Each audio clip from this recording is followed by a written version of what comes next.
Débora de Paula e hoje vou falar um pouquinho com vocês a respeito das atuações da Química Forense. Eu sou doutora em Química pela Universidade Federal de Minas Gerais. Meu doutorado foi em Química Forense e durante esse período de estudo eu tive a oportunidade de conhecer várias áreas da Química Forense no meu laboratório e também tive a oportunidade de conhecer o Laboratório de Criminalística da Polícia Civil aqui de Minas Gerais e também o Laboratório de Criminalística da Polícia Federal em Brasília. Então tudo isso me permitiu conhecer a rotina dos peritos, os equipamentos que eles utilizam e eu vou falar um pouquinho disso com vocês agora.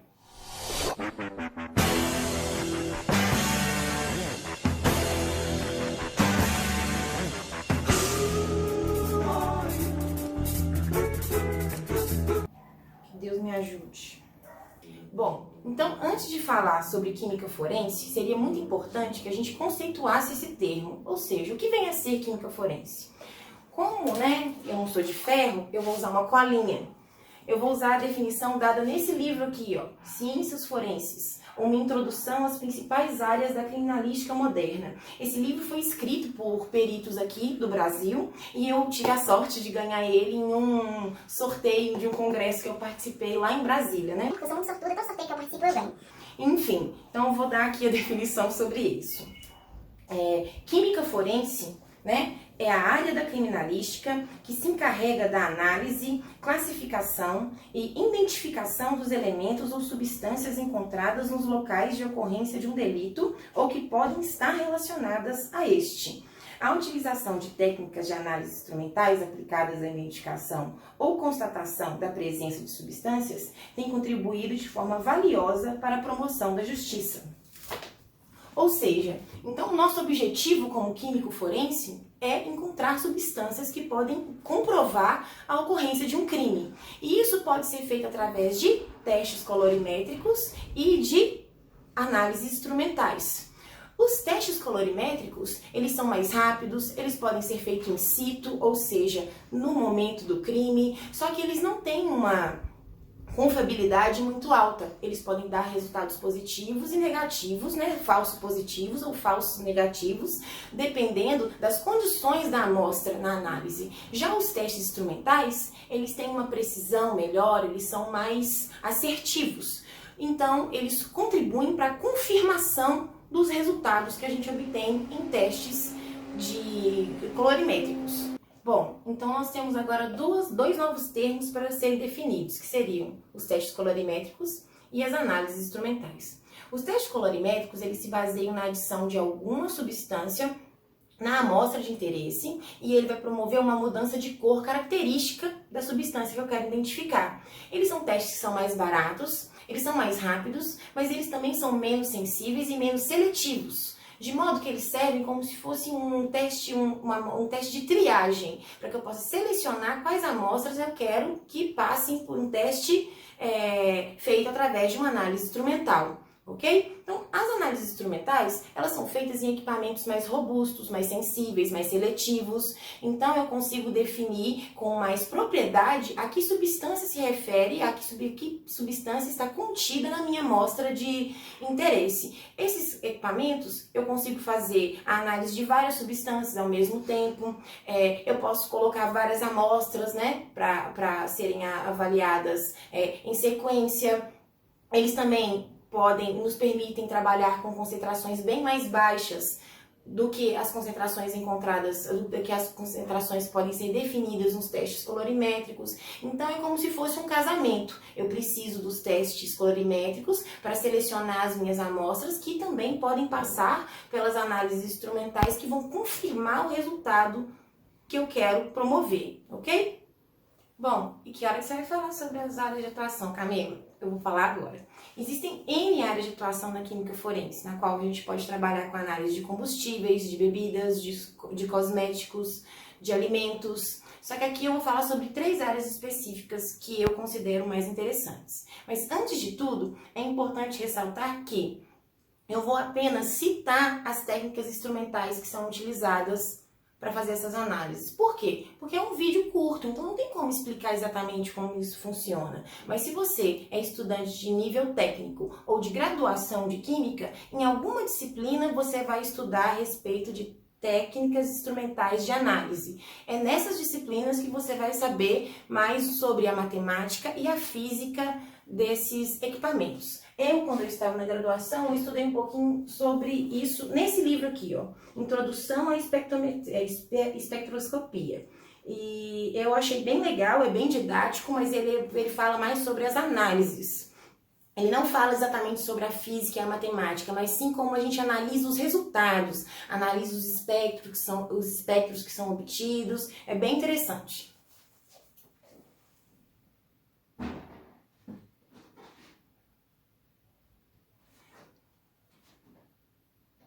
Não vai ficar. A primeira área de atuação que eu vou falar é a respeito da adulteração e numeração de veículos e armas de fogo. Que é o quê? Todos esses, armas e veículos, eles possuem uma numeração característica, como se fosse um RG, uma numeração é composta por números e letras que identificam esses materiais. Então é importante que a gente consiga identificar essas falsificações para poder falar a respeito dos crimes que podem estar envolvidos nessas situações. Ou seja, um carro foi roubado e foi utilizado para fazer um crime. Qual a origem desse carro? Uma arma foi extraviada, ela teve uma origem legal, ela estava em uma delegacia, foi roubada e foi utilizada para cometer um outro delito. Qual a origem? Qual foi o caminho que essa arma percorreu? Através da numeração é possível identificar se ela foi roubada ou não.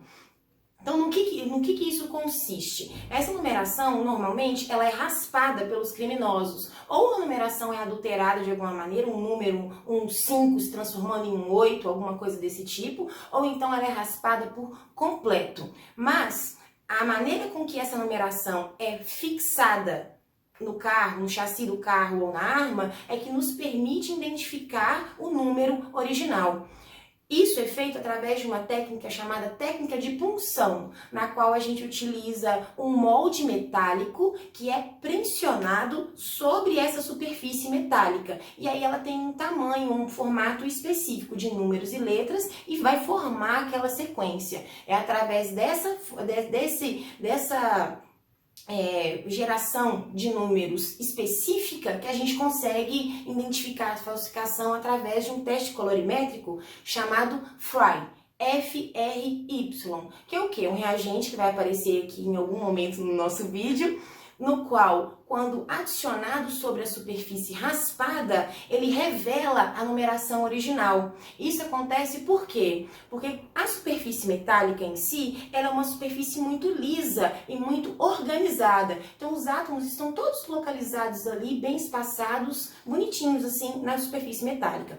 Quando acontece a técnica de punção, na qual eu marco o número sobre aquela placa, na região em que esses números foram formados, essa organização, ela deixa de existir. Existe uma região de desordem, uma região na qual esses átomos metálicos estão mais aglutinados.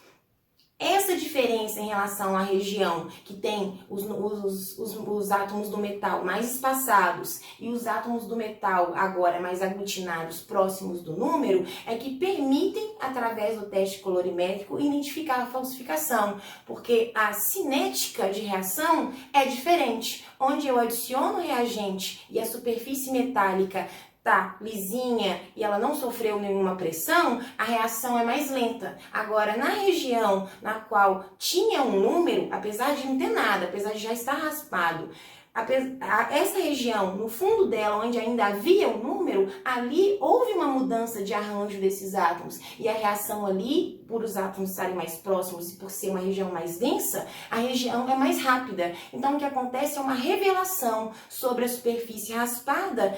Os números surgem através da adição desse reagente.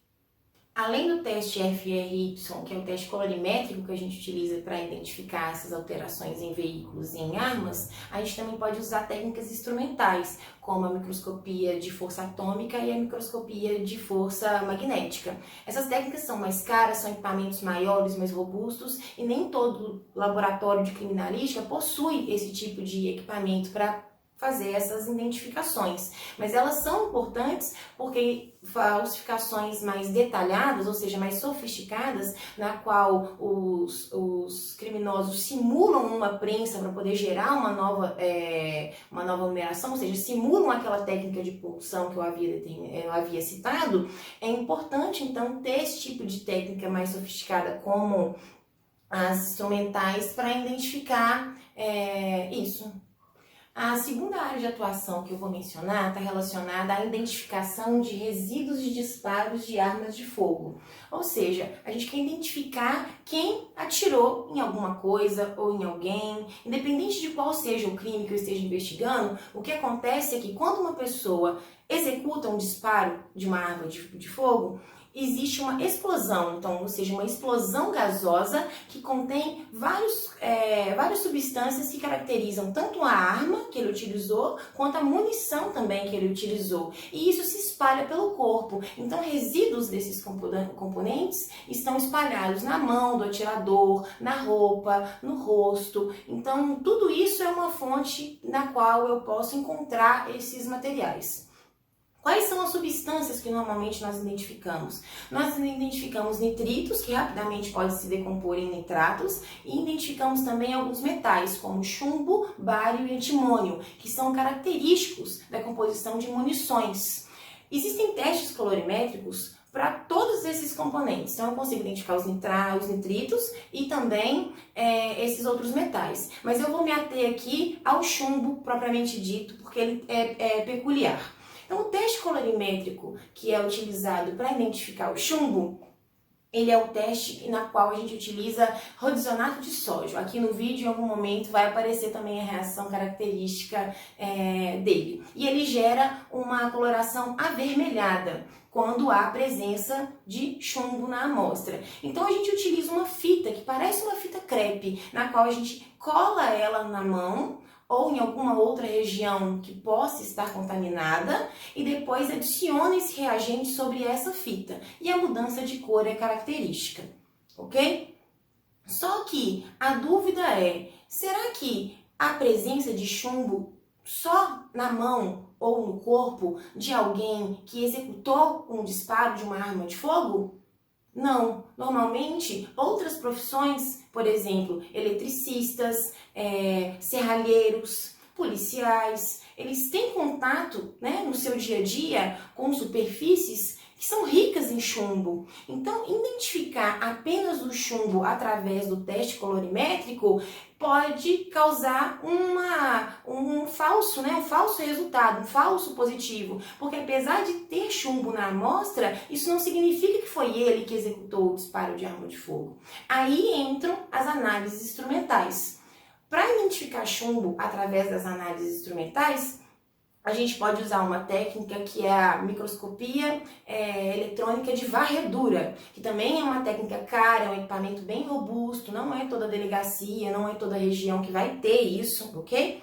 Então, o que acontece? Essa técnica, além de nos mostrar a composição química, ela também nos mostra a forma daquele material, ou seja, é como se eu estivesse tirando uma microfoto daquela região.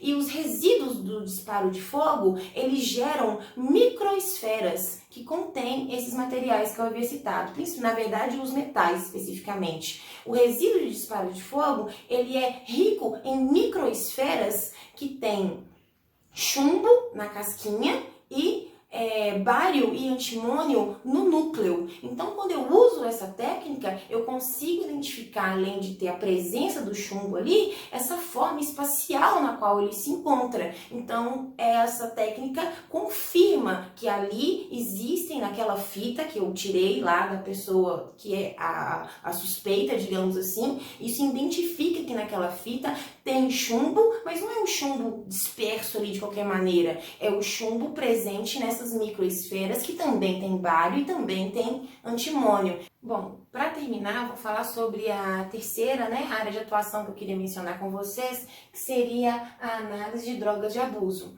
Existem N drogas de abuso que eu poderia falar aqui a respeito e mostrar quais são os testes colorimétricos e os instrumentais que são utilizados para identificá-las.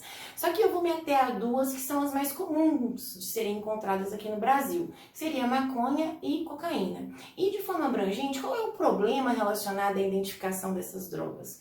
É a sua composição química tão variável, porque com um viés de lucratividade, os traficantes costumam adicionar a essas drogas vários outros componentes para que o montante de venda deles seja cada vez maior. Então, além de ser uma coisa muito danosa para a saúde do usuário, isso também atrapalha a identificação dessas drogas. Falando primeiramente então sobre maconha. O que é identificado no teste colorimétrico para maconha? A gente identifica o THC, Não sei se está dando para ver muito bem aqui, mas eu vou pedir para colocar uma imagem aqui para vocês, que vocês vão ver qual é a reação química do teste colorimétrico. Então a gente quer identificar o THC, o tetraidrocannabinol, que é a substância ativa presente na maconha que causa o efeito psicoativo dessa substância. O teste que é utilizado é o Duke-Noise-Levine, nomezinho meio complexo, e